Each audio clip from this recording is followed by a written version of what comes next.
Good morning to all. আশা করি সকলে ভালোই আছেন। ভালো থাকুন, সুস্থ থাকুন।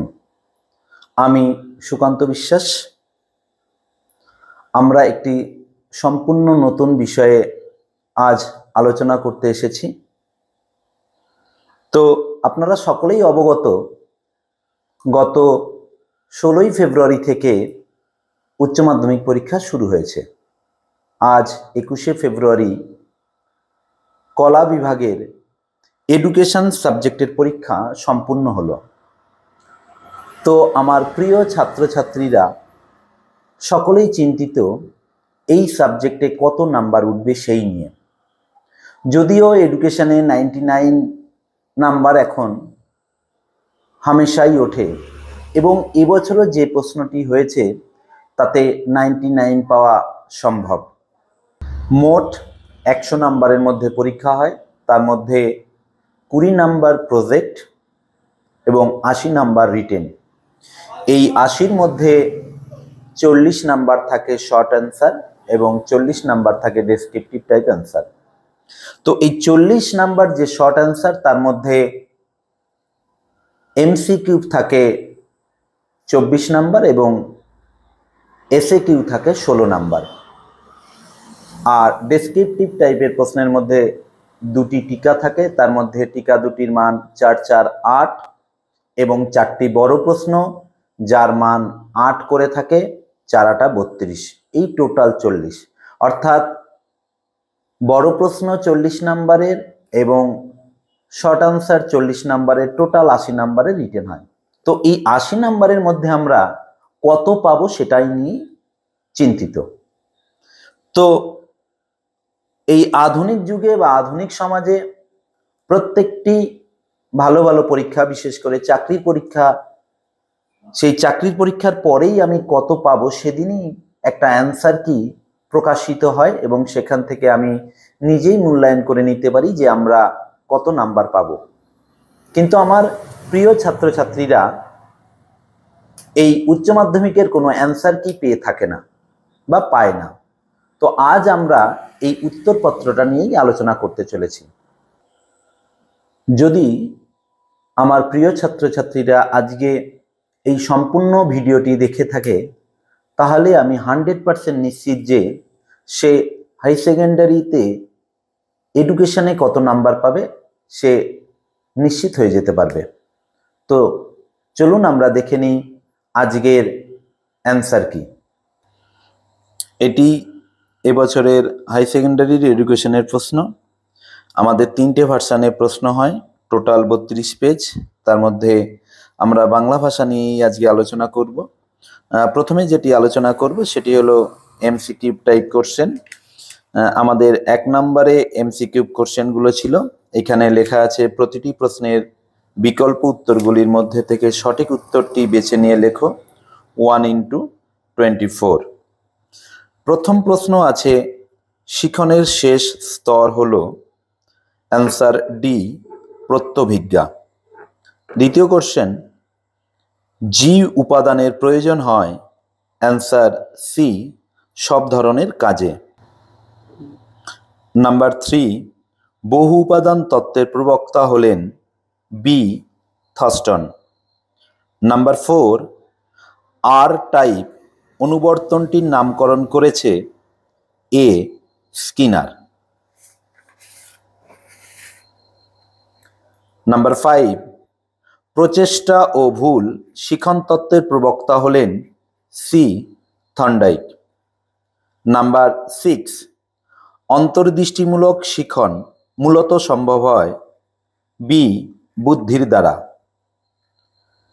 নাম্বার 7, 10 to 14 এর শ্রেণী ব্যবধান হল বি, 5। নাম্বার 8, রাশিবিজ্ঞানে সামেশন চিহ্নটি ড্যাশকে প্রকাশ করে। নাম্বার এ, যোগফল। নাম্বার 9, 7, 10, 11, 14, 15, 16 and 18 স্কোরগুলির গড় হল বি, 13। নাম্বার 10, ভারতীয় সংবিধানের কত নং ধারায় 14 বছর বয়স পর্যন্ত সকল শিশুর বাধ্যতামূলক শিক্ষার কথা বলা হয়েছে? সি 45 নং ধারা। নাম্বার 11, স্বাধীন ভারতের প্রথম শিক্ষা কমিশন হল? বি বিশ্ববিদ্যালয় শিক্ষা কমিশন। নাম্বার 12, মুদালিয়ার কমিশন কত সালে গঠিত হয়েছিল? ডি 1952 সালে। নাম্বার 13, ভারতীয় শিক্ষা কমিশনের সভাপতি কে ছিলেন? B doctor D S. Kothari. Number 14, স্বশাসিত মহাবিদ্যালয়ের কথা নিম্নলিখিত কোন কমিশনে অর কমিটিতে বলা হয়েছে? সি জাতীয় শিক্ষানীতি 1986। নাম্বার 15, নিম্নলিখিত কোনটি রাধাকৃষ্ণন কমিশনের সুপারিশ? সি গ্রামীণ বিশ্ববিদ্যালয়। নাম্বার 16, বৃত্তিমূলক ও কারিগরি শিক্ষার সঙ্গে সম্পর্কিত একটি সংস্থা হল? C AICTE। Number 17, programme of action কত সালে গঠিত হয়? নাম্বার বি 1992 সালে। নাম্বার 18, কমন স্কুল এর কথা উল্লেখ করা হয়েছে? সি কোঠারি কমিশনে। নাম্বার 19, ভারতে জাতীয় প্রতিবন্ধী দিবস পালন করা হয়? B 15ই March. নাম্বার 20, শিক্ষায় স্ক্রিন রিডার যন্ত্র ব্যবহৃত হয়? এ দৃষ্টিহীন শিশুদের জন্য। নাম্বার 21, বয়স্ক শিক্ষাকে সামাজিক শিক্ষা বলে অভিহিত করেন Maulana Abul Kalam Azad. Number 22, Taylor's commission গঠিত হয়? সি 1993 সালে। নাম্বার 23, কম্পিউটারের স্থায়ী স্মৃতিকেন্দ্র হল? এ রম।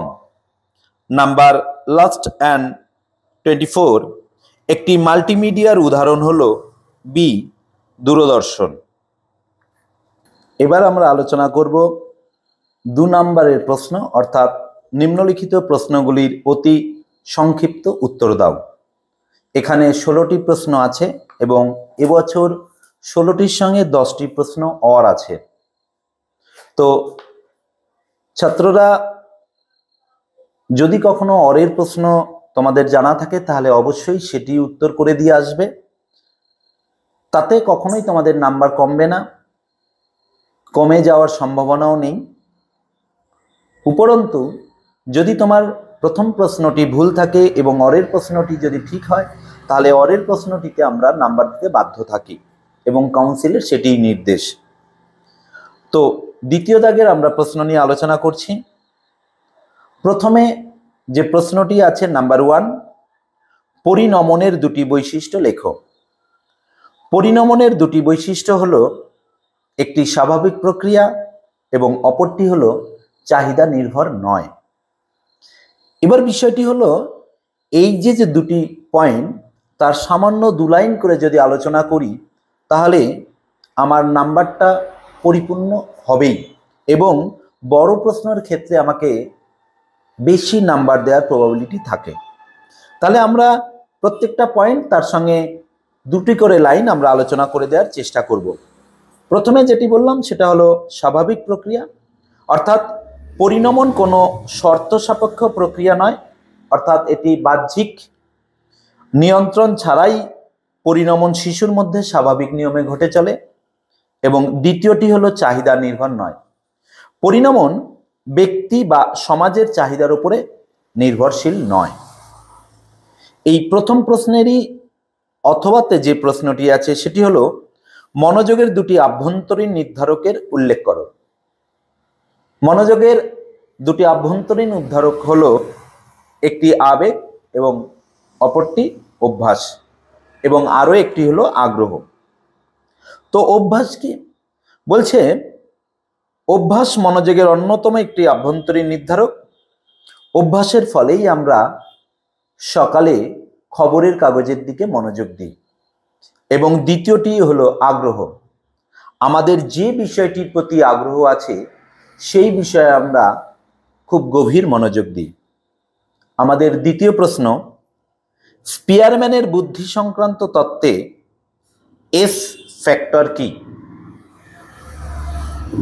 আনসার, স্পিয়ারম্যানের বুদ্ধি সংক্রান্ত তত্ত্বে এস ফ্যাক্টর হলো স্পেশাল ফ্যাক্টর, অর্থাৎ বিশেষ উপাদান।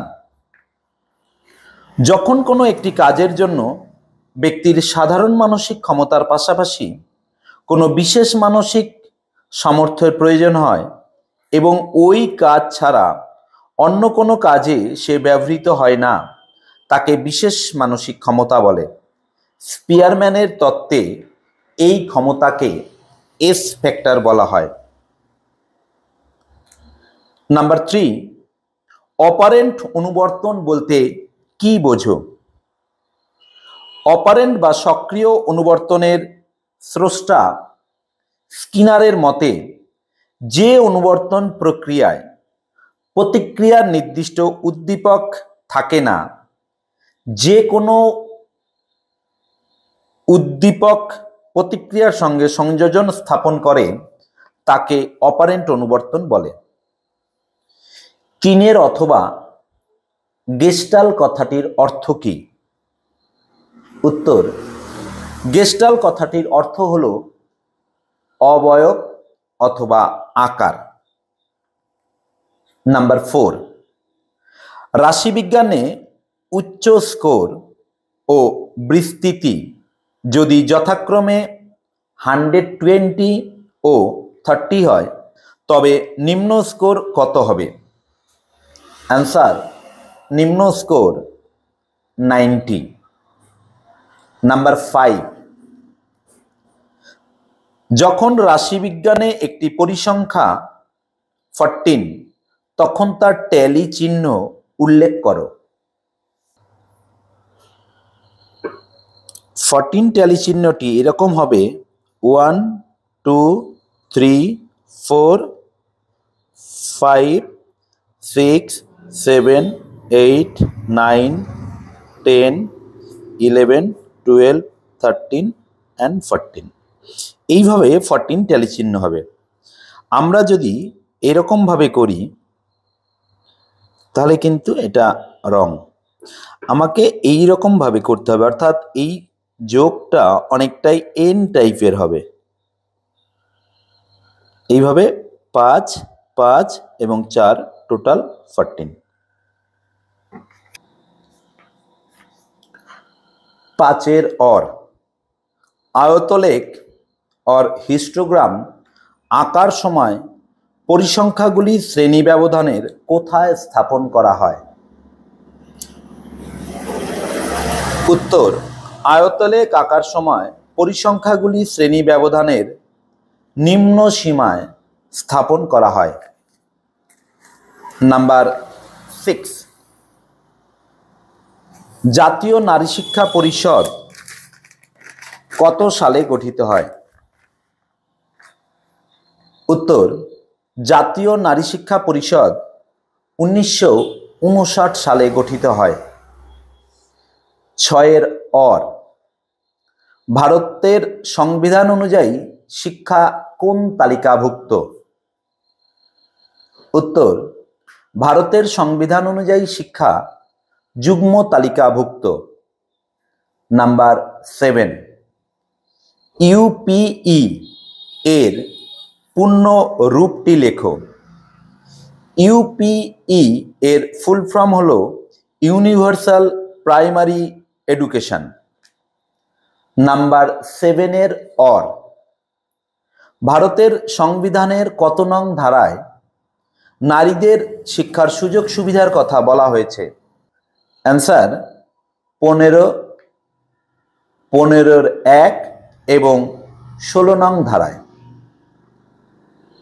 নাম্বার 8, কোঠারি কমিশনের সুপারিশ অনুসারে বিদ্যালয় শিক্ষার কাঠামোটি লেখো।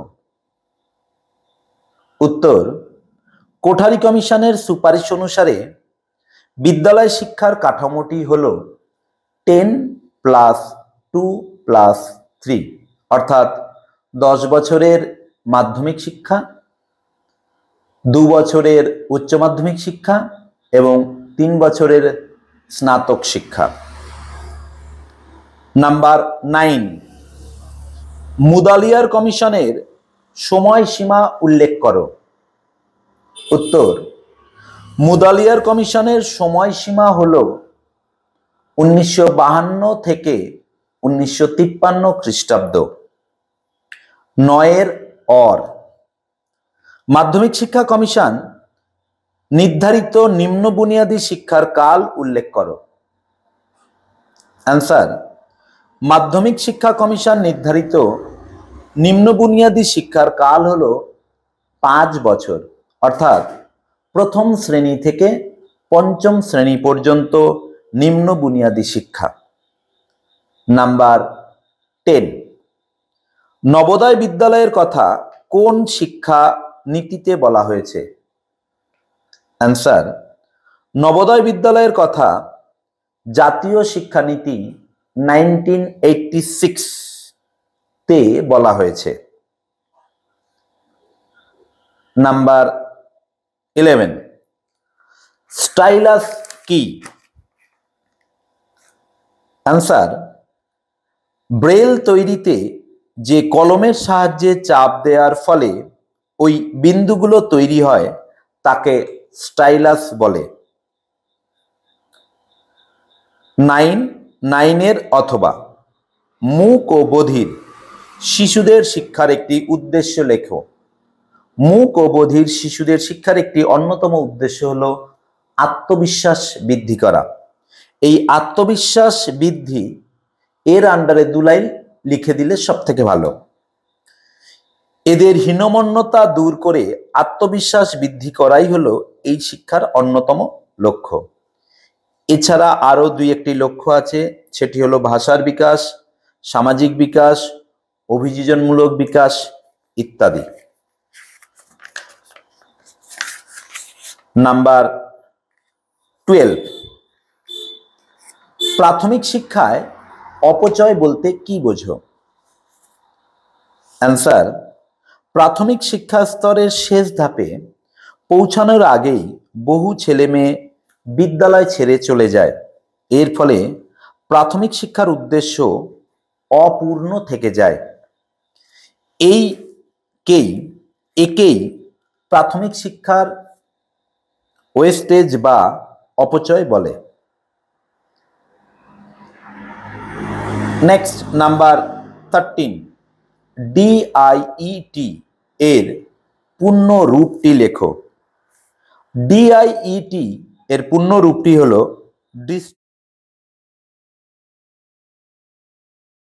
ট্রেনিং। 13 অর NLM এর পূর্ণ রূপটি লেখো। অ্যান্সার, NLM এর পূর্ণ রূপটি হলো national literacy mission. Next, number 14, ঢাকার সম্মেলনের বিষয় কি ছিল? অ্যান্সার, 2000 সালের ঢাকার সম্মেলনের বিষয় ছিল সকলের জন্য শিক্ষা বা education for all. 14 or IGNOU IGNOU এর পূর্ণ রূপটি লেখো। Answer, Indira Gandhi national open university. Next, number 15, দূরশিক্ষা কি? অ্যান্সার, দূরশিক্ষা হলো এক বিশেষ ধরনের নিরবিচ্ছিন্ন শিক্ষা পদ্ধতি যেখানে ছাত্র এবং শিক্ষকদের মধ্যে যোগাযোগ থাকে না। উন্নত প্রযুক্তির মাধ্যমেই তাদের যোগাযোগ সম্পূর্ণ হয় এবং শিক্ষা প্রক্রিয়া চলতে থাকে। একেই দূরশিক্ষা বলে। নেক্সট 15 অর ট্রেজার উইদিন এর অর্থ কি? আনসার, ট্রেজার উইদিন এর অর্থ হলো অন্তর্নিহিত সম্পদ। নেক্সট নাম্বার 16, CAL এর পূর্ণ রূপটি লেখো। CAL এর পূর্ণ রূপটি হলো computer assist learning. Next and last 16 বা 16 এর অর LED এর পূর্ণ রূপটি লেখো। লাইট ইমিটিং ডায়োড এর পূর্ণ রূপ। এই হলো আমাদের টোটাল 40 নম্বরের প্রশ্নের আলোচনার বিষয়বস্তু, অর্থাৎ 24টি MCQ এবং 16টি SAQ আমরা আলোচনা করলাম। এবার বিষয়ভিত্তিক বা বর্ণনামূলক প্রশ্নগুলি, আমাদের দুটি টিকা লিখতে হয় 4 4 8 এবং 4টি বড় প্রশ্ন লিখতে হয় 4 8 32। তো টিকাতে যা এসছে 3 A, বয়স্ক শিক্ষা বলতে কি বোঝো? বয়স্ক শিক্ষার যে কোনো দুটি লক্ষ্য আলোচনা করো। তো এই বয়স্ক শিক্ষা কাকে বলে লেখার আগে বয়স্ক শিক্ষা নিয়ে 4-5 লাইন একটি নর্মাল ধারণা দিতে হবে। তারপরে বয়স্ক শিক্ষা ব্ল্যাক কালিতে একটি পয়েন্ট বা নর্মাল লিখে তাতে ক্লোন ড্যাশ দিয়ে বয়স্ক শিক্ষা বলতে কি বুঝি সেটা লিখতে হবে। এরপরে নেক্সট দ্বিতীয় পার্টের জন্য আবার একটা সাইন ইউজ করতে হবে। সাইন ইউজ করে বয়স্ক শিক্ষার লক্ষ্য সেখানে লিখতে হবে। বয়স্ক শিক্ষার লক্ষ্য দুটি নিম্নে আলোচনা করা হলো। এবার দুটি লক্ষ্য তোমাকে আলোচনা করে দিতে হবে, অন্তত 3 থেকে 4 লাইন করে তোমাকে এই বয়স্ক শিক্ষার দুটি লক্ষ্য আলোচনা করতে হবে। সেই বয়স্ক শিক্ষার দুটি লক্ষ্য এরকম হতে পারে: আত্মবিশ্বাস বৃদ্ধি করা এবং কুসংস্কার দূর করা। আমাদের এখানে অরের যে প্রশ্নটা আছে বা 3 বিতে যে প্রশ্নটা আছে সেখানে আছে মূক ও বধির শিশুদের শিক্ষাদান পদ্ধতিগুলি আলোচনা করো। প্রশ্নের মান 4। এডুকেশনে সর্বদাই মনে রাখতে হবে যে 1 নাম্বারের জন্য একটি করে পয়েন্ট লেখা উচিত। তাহলে আমাদের এখানে এসে 4 নাম্বারের পদ্ধতিগুলি আলোচনা করো। তাহলে আমরা এখানে কি করব? প্রথমে মূক ও বধির শিশু বলতে কি বুঝি তার নর্মাল একটা ধারণা 4-5 লাইনের লিখতে হবে। তার পরবর্তীকালে মূক ও বধির শিশুদের শিক্ষা পদ্ধতিগুলো আলোচনা করতে হবে। এখানে 4টে পদ্ধতি অবশ্যই আলোচনা করতে হবে। সেই 4টি পদ্ধতি যদি আমরা দেখি তাহলে প্রথমটা আছে কম্পন স্পর্শ পদ্ধতি, সেটা বিস্তারিত আলোচনা করতে হবে এবং তার পাশাপাশি এই পদ্ধতি কে আবিষ্কার করেছে অবশ্যই লিখতে হবে। এই পদ্ধতি আবিষ্কার করেছে কেটি অলকর্ন এবং সোফিয়া অলকর্ন। দ্বিতীয়ত ওষ্ঠ পঠন, এবং এই ওষ্ঠ পঠন সম্পর্কে ধারণা দিতে হবে এবং এটি আবিষ্কার করে জুয়ান প্যাবলো বনে। নাম্বার 3 সঞ্চালনমূলক পদ্ধতি, তার সম্পর্কে 3-4 লাইন লিখতে হবে এবং এটি আবিষ্কার করে পেরিয়ার। এবং নাম্বার 4 দর্শন নির্ভর পদ্ধতি। এই 4টে পদ্ধতি পরপর আলোচনা করার পরে প্যারা চেঞ্জ করে 3-4 লাইনের একটি মন্তব্য লিখলে 4-এ 4 পাওয়া একদম নিশ্চিত। নেক্সট 4 নম্বরে আছে যে কোনো একটি প্রশ্নের উত্তর দাও। একটি প্রশ্নের মান 4। এতে আছে কর্মের জন্য শিক্ষা, এই উদ্দেশ্যগুলি পূরণে বিদ্যালয়ের ভূমিকা। নর্মাল একটি কর্মের জন্য শিক্ষা বলতে কি বুঝি আলোচনা করব, তারপরে বিদ্যালয়ের ভূমিকা আলোচনা করব। এখানেও 4টে পয়েন্ট এরকম হতে পারে: সহপাঠ্যক্রমিক কার্যাবলী ও সৃজনাত্মক কর্মের বিকাশ। নাম্বার 2 আগ্রহ ও সামর্থ্য ভিত্তিক কর্মসূচি। নাম্বার 3 বৃত্তি শিক্ষা ও ব্যবহারিক কাজ। নাম্বার 4 তাত্ত্বিক শিক্ষা ও কর্মশিক্ষার সমন্বয় সাধন। এই 4টি পয়েন্ট লিখে 4টি পয়েন্টের আন্ডারে একটু বিস্তারিত আলোচনা করতে হবে। নেক্সট 4 বিতে যে প্রশ্নটি আছে সেটি হলো কম্পিউটারের শিক্ষামূলক উপযোগিতাগুলি লেখো। কম্পিউটারের শিক্ষামূলক উপযোগিতাও 4টি লিখতে হবে। একটি আছে শিক্ষার বিষয়বস্তু উপস্থাপন, দ্বিতীয় ক্ষমতা ও উৎসাহ, তৃতীয় সময় ও সাশ্রয়, চতুর্থ ভাষা শিক্ষা এবং পঞ্চম পুনঃশিখন। অর্থাৎ আমরা এই 4টে পয়েন্ট পরপর আলোচনা করব এবং শেষে 3-4 লাইনের একটি মন্তব্য লিখব। নেক্সট 5 দাগে যে কোনো দুটি প্রশ্নের উত্তর দাও। এক একটি প্রশ্নের মান 8 করে, মোট 3টি প্রশ্ন আছে, তার মধ্যে 2টি প্রশ্ন লিখতে হবে। আমি বলবো যারা 95 আপ পেতে চায় তারা অবশ্যই অঙ্কটা করবে এবং অঙ্কটাই একদম প্রথম দিকে করে নিলে এখান থেকে যথেষ্ট সময় বাঁচিয়ে বড় প্রশ্নের ক্ষেত্রে সেই সময়টাকে ব্যবহার করা যাবে, যার জন্য ফার্স্ট অঙ্কটাই করে নেবে। কিন্তু আমরা আলোচনার সুবিধার্থে প্রথম দিক থেকেই আলোচনা করছি। 5-এর এতে আছে মনোযোগ বলতে কি বোঝো, এর সঙ্গেই রয়েছে শিক্ষাক্ষেত্রে মনোযোগের ভূমিকা মূল্যায়ন করো 2+6। তো এই মনোযোগ বলতে কি বোঝো, আমরা কখনোই কিন্তু কোনো উত্তর সরাসরি একদম গিয়ে হিট করব না। আমাদের ফার্স্ট মনোযোগ সম্পর্কে প্রথম নর্মাল 5-6 লাইন লিখে নিয়ে এরপরে প্রথম সাইন মানে প্রথম পার্টের একটা সাইন ইউজ করব, তারপরে মনোযোগ ক্লোন ড্যাশ দিয়ে এবার মনোযোগ সম্পর্কে 2জন শিক্ষাবিদের ধারণা লিখতে হবে। আবার দ্বিতীয় পার্টের জন্য সাইন ইউজ করব, সাইন ইউজ করে লিখব শিক্ষাক্ষেত্রে মনোযোগের ভূমিকা, ক্লোন ড্যাশ দিয়ে অন্তত 5টা থেকে 6টা পয়েন্ট আলোচনা করব। আলোচনা করার পরে আমরা কিন্তু মন্তব্য লিখব। এরপরে 5-এর বিতে আছে প্রাচীন অনুবর্তন বলতে কি বোঝো, শিক্ষাক্ষেত্রে প্রাচীন অনুবর্তনের গুরুত্ব লেখো। আবার একইভাবে বলবো প্রাচীন অনুবর্তন আগে নর্মাল একটা ধারণা দিয়ে দেব, তারপরে প্রাচীন অনুবর্তন বলতে প্যাভলভ কি বুঝিয়েছে সেটা লিখব। এরপরে লাস্ট পার্ট অর্থাৎ 5 নাম্বারের জন্য শিক্ষাক্ষেত্রে প্রাচীন অনুবর্তনের গুরুত্ব পয়েন্ট করে আলোচনা করব এবং শেষে মন্তব্য লিখে দেব। 5-এর সি যে প্রশ্নটা আছে সেটা হলো গড় বা মিন কাকে বলে, নিম্নলিখিত পরিসংখ্যা বন্টনটির গড় নির্ণয় করো। প্রশ্নের মান 2+6। এখানে আমরা গড় কাকে বলে লিখে নেব এবং গড়ের 2টি সূত্র আছে, আনগ্রুপ ডেটা এবং গ্রুপ ডেটা, সেই 2টি সূত্র উপস্থাপন করব। এরপরে আমরা গড় নির্ণয়টা করব। এখানে দিয়েছে গড় কাকে বলে, নিম্নলিখিত পরিসংখ্যা বন্টনটির গড় নির্ণয় করো। গড় দুভাবে নির্ণয় করা যায়, একটা লং টার্ম আর একটা শর্ট টার্ম। এখানে কোনো কিছু উল্লেখ করেনি বলে আমরা শর্ট টার্মের মাধ্যমে উপস্থাপন করব, অর্থাৎ AM পদ্ধতির মাধ্যমেই আমরা গড়টা নির্ণয় করব। ঠিক এইভাবেই প্রথমে আমাকে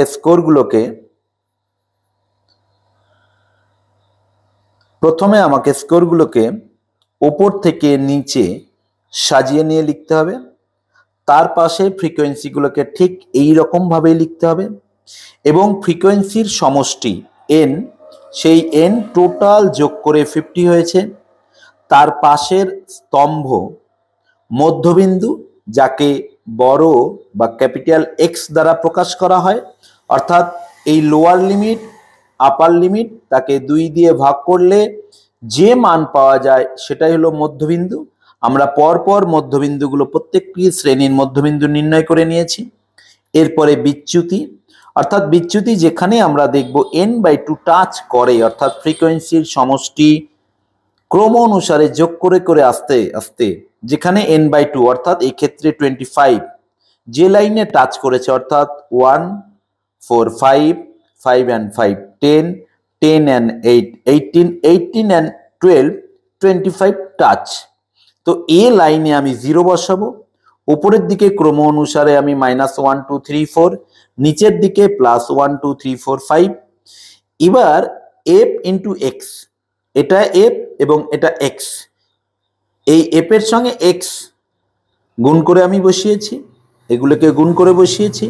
ওপরে মাইনাস, তাই এগুলো ওপরে মাইনাস, মাইনাসে মাইনাসে প্লাস, অর্থাৎ এই 4টি সংখ্যার যোগফল -34 এবং নিচের 5টি সংখ্যার যোগফল +46। মাইনাসে প্লাসে মাইনাস, সাইন বসবে প্লাস, যেহেতু বড়র সামনে প্লাস আছে। এবার -34 প্লাস 46 ইকুয়াল টু +12।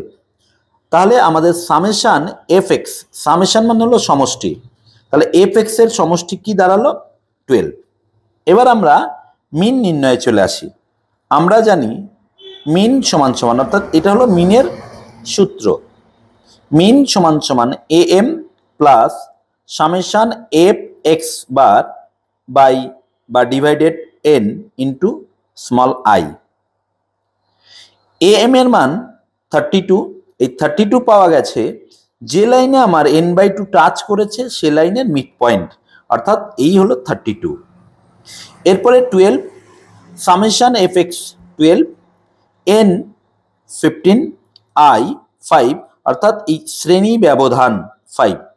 একে ক্যালকুলেশন করে 5 × 60, 60কে 50 দিয়ে ভাগ করলে 1.2, তাহলে আমাকে টোটাল দাঁড়ালো 33.2 প্রায়, অর্থাৎ নির্ণয়ে মিন 33.2।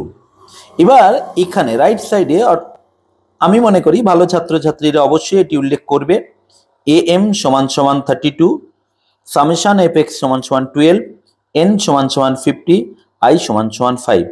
এভাবে যদি আমরা পুরো অঙ্কটা করি, অর্থাৎ এই যে এক পেজ, এই এক পেজ করতে আমার ম্যাক্সিমাম টাইম লাগবে 8 মিনিট। এই 8-এ কিন্তু আমি 6-এ 6 পাবই।